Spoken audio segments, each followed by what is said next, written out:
Welcome to this week's episode of Fuel. I'm Ian Gordon along with Dennis Pitzenbarger and Nick Miles. Nick, what's up on this week's show? Ian, on this week's show, we're going to have another two behind the wheels. We're taking a look at Honda's CRV, all new for 2007, and then a brand new crossover vehicle from Ford. It's the Edge. We're also going to visit in the pits. And it all starts right now.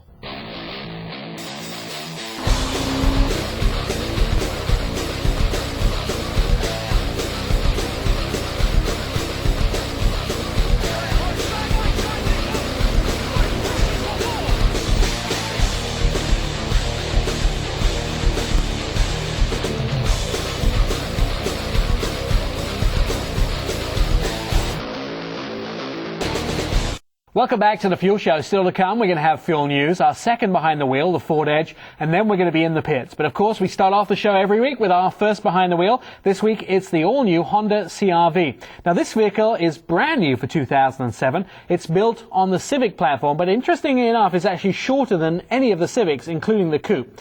The 2007 is aimed at women and has some very interesting family features in it, including the rear doors opening to 90 degrees, which helps you get babies and strollers and all that sort of stuff in and out of the vehicle. Well, let's find out what Dennis and Ian thought. Here they are with the first look at the 2007 Honda CRV. Q-Factor is the first score for the Honda CRV, and it's the gadget or tech score. And tire pressure monitors, braking assist, stability control, and for the first time standard, an MP3 auxiliary input. Q-Factor's got to go up. Sure, and then you add in the available navigation system. Now, our test vehicle didn't have it, but that has got to be one of the most user-friendly systems in the world. You added one other nice feature. There's actually available backup sensors, so you don't roll over little Johnny's bike in the driveway. And for me, it's maybe a drivability thing, but the two-tiered cargo system in the back, just cool. For the way it's thought out, is definitely a Q-Factor. We'll go 3.25 because our model didn't have the nav system. If it did, we'd have to boost the score. Curb Appeal's up next for the CRV from Honda, and it's bigger, bulkier, and better looking than the previous model, so for that alone, we got to up the score. Sure, and one of the things that I want to point out first is the way it almost has an illusion that it goes down in the back, like it's sloped, and they do that with the rear window, even though there's a full back end of the vehicle. Now, the front end, there's a little bit of an It is a Honda SUV. I mean, it's along the same line. It's never going to be, super race-inspired or super beefy. I know, but it looks like a big shovel going down the road. I mean, overall, it's definitely better looking than the previous car. And it is a nice looking SUV. Definitely the best Honda Sport utility yet. Better than the Pilot. Better looking than the, if you want to call it an SUV, the Element. But for me, everything comes together but the front end. Now, some people might say it's good looking. I know you think it's better looking than I do.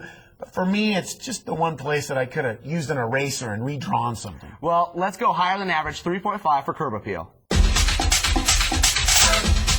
Performance is the next category from the CRV for Honda, and it's a 2.4-liter inline four-cylinder that gets you 0 to 60 in 9.8 seconds. Not exactly smoking, but not what this buyer's looking for. Well, no, it's 166 horsepower and 161 pounds-feet of torque. Now, no, that's not going to set the world on fire, but more importantly, it's an SUV that feels spirited. It actually does feel quicker 0 to 60 than a little under 10 seconds. It will get you 22 miles per gallon in the city and 28 on the highway, and I can say from my own experience, I got about in the middle there overall, and I drive cars a little harder than maybe you should, and I mean aggressively to try to see what kind of performance they have.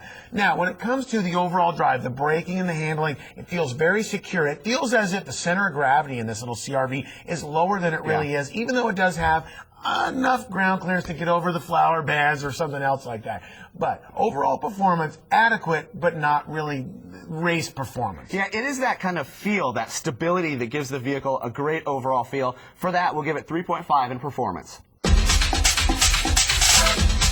Fit and finish is our next category for the CRV from Honda, and the interior on this thing is beautifully thought out when you talk about the rear cargo area that's two-tiered for loading, and it's even got a flip-down mirror that you can watch your toddlers in the backseat, and that comes from the factory. Yeah, and you got to talk about a vehicle that sits on a global platform for Honda, so they have to do their homework because it has a lot of different incarnations as far as what the general inside of the vehicle is used for. On top of it, several patent-pending items. I mean, I don't know other platforms that have patents on them. I mean, it's just something that Honda's just done so well, is the fit and finish for all the vehicles. We sometimes actually run out of ways to say this, but Honda can build a great vehicle.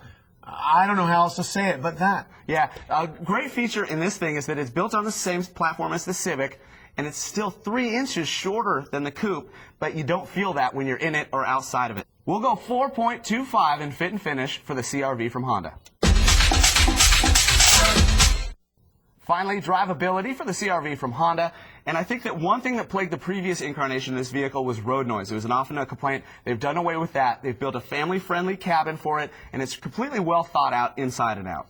Well, sure. I mean, I got to go back to running out of ways to say Honda knows how to engineer their vehicles. It's really Honda tough. knows how to build a good car. Yeah, that could be the layman's way, and that's why he sits to my right. But, you know, it's tough to bring in all the things that you could say good about it. It has more than adequate Q factor. The interior choices are great. I want to go back to how it feels. It feels bigger than it really is. It drives better than you would imagine for the price point. And you get all the quality factors that come with buying a Honda. You know, I tell you what, we love domestic cars, but unfortunately, all of the domestics need to take a lesson from cars like the CRV. Yeah, when you're talking about this class, if you don't go look at this vehicle, you're doing yourself a disservice, especially since they start at about $24,000. So 4.25 on drivability for the CRV from Honda.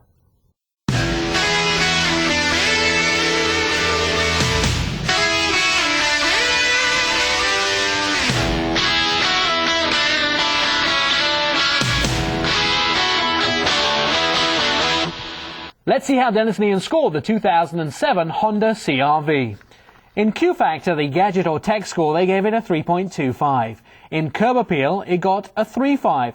And performance, they looked under the hood and gave it another 3.5. In fit and finish, the vehicle scored 4.25, and finally, when they looked at the vehicle overall in drivability, it scored another 4.25. The total score for the 2007 Honda CRV is 18.75 out of a possible 25. Still to come, we'll take a look at the Ford Edge. We'll be in the pits, and when fuel returns, we'll have news.